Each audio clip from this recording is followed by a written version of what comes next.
안녕하세요. 여러분의 부동산 궁금증을 풀어드리는 미스터 부동입니다. 얼마 전 정부에서 새로운 부동산 정책을 발표했죠. 아마 많은 분들이 새로운 부동산 정책에 대해서 궁금하신 점이 상당히 많을 거라고 생각하는데요. 이번 이사 부동산 대책에 대해서 제가 알기 쉽고 간략하게 설명을 한번 해드리도록 하겠습니다. 2월 4일에 발표돼서 이사 부동산 대책이라고 하는데요. 정확한 명칭은 공공주도 3080 대도시권 주택공급 확대 방안이라고 하는데 너무 길어서 그냥 이사 부동산 대책이라고 합니다.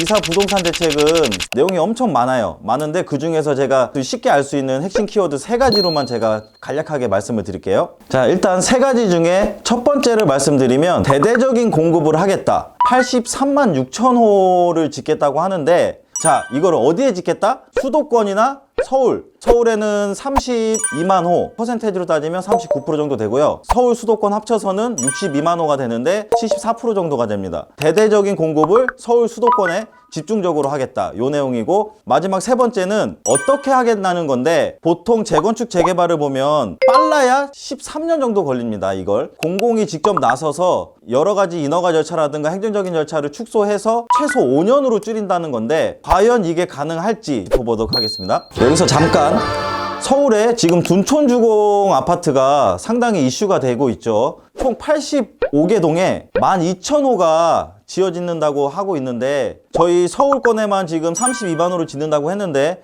요거를 둔촌주공 아파트에 비교해서 했을 때는 둔촌주공 아파트 단지 같은 게 27개 단지가 들어선다는 거예요. 자, 과연 서울에 이만한 대단지에 아파트가 들어설 수 있는 주택 부지가 있을까? 상당히 의문점이 드는 상태고요. 또한 정부가 직접 나서서 공공 주도로 해서 사업을 진행을 빨리 한다고 하는데, 여러 가지 인센티브를 토지주들한테 준다고 하고 있어요. 근데 과연 이런 인센티브들을 토지주들이 수용을 하고 자기네 지휘권을 양보할 수 있을지, 그것도 상당한 의문점이 듭니다. 자, 제가 일단 결론부터 말씀드리면, 대부분의 부동산 전문가들이나 제 개인적인 의견은 당장 치솟고 있는 집값을 이번 대책으로 인해서 잡기는 어려울 거라고 생각하고 있어요. 서울권에서는 대부분의 고밀도 상업지역이나 상가 건물들이 대부분인데, 토지주들이 과연 자기네들이 지휘권을 양보하면서까지 동의서를 써줄 수 있을까? 그게 상당히 의문점이 들고요. 또한 아파트 값이 오르고 있는 추세 가장 큰 요인 중에 하나는 임대차 3법이 바뀌면서 전세 물량 공급이 수월하지 않다는 거예요. 근데 이사 부동산 정책을 보면 전세 물량에 대한 구체적인 방안은 전무하다는 것이 대부분의 의견이고요. 전세 값에 대한 정책은 하나도 나와 있지가 않아요. 자, 집값 안정을 위해서 일반 공급 확대 및 추첨제를 부활한다고는 하는데, 분양가 상한제가 폐지되지 않는 상황에서 빨라야 5년인 사업을 과연 실수요자들이 기다릴 수 있을까? 이것도 상당히 의문점이 들고 있고요. 정부는 이번에 공급 물량이 분당 3개 신도시 강남 아파트를 합친 물량만큼의 대단지를 공급한다고는 하는데, 여기에는 3기 신도시의 물량까지 포함되어 있기 때문에 실제 공급되는 물량은 그렇게 많지 않다 하는 게 대부분의 부동산 전문가들과 저의 견해입니다. 자, 결론적으로 말씀드리면, 이번 정책은 공급 물량 증가에 대한 확실한 시그널이 있기는 하지만 그 시점이 매우 멀고 구체적인 데이터가 정립되어 있지 않기 때문에 현재 부동산 시장에 끼치는 영향은 미비할 것이라는 것이 저의 결론입니다.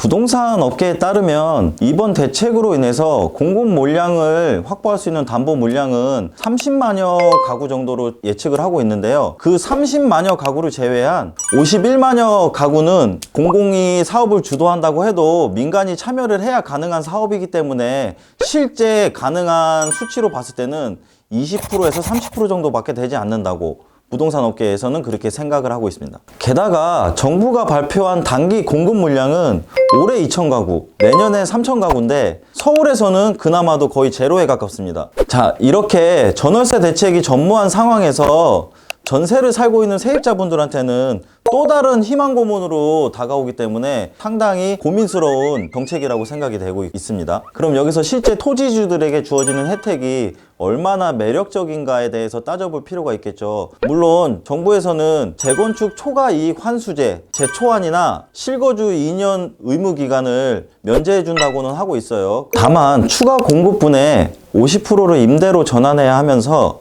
용적률 인상, 재초안 면제 등으로 인한 이익금의 최대 30%만 가져갈 수 있다는 점은 아파트를 짓기만 하면 금값이 되는 이런 상황에서 토지주분들한테 큰 인센티브가 될지는 한 번 더 생각해 봐야 될 문제고요. 그리고 이번 이사 대책을 발표하면서 투기 수요를 막기 위해 4일 이후에 매입하는 사람들한테는 우선 공급권을 주지 않는다고 하고 있는데 공공재개발 구역으로 결정이 되면 입주권도 못 받고 시세보다 현저히 낮은 감정가로 현금 청산을 받고 나갈 수 있기 때문에 빌라나 다세대 건물들의 매매 거래가 줄어들어서 무주택 실소유자들의 주거 불안이 더욱 심화될 것이라고 생각하고 있습니다. 자, 이러한 여러 상황으로 봤을 때 이사 부동산 대책은 정부에서 발표한 것처럼 희망적이지는 않다라는 결론이 대부분의 전문가들이나 저의 개인적인 견해이고요. 자, 이로 인해서 재건축 재개발을 추진하다가 해제하는 사업지는 더욱더 늘어날 것이고요. 이해를 충족시키면서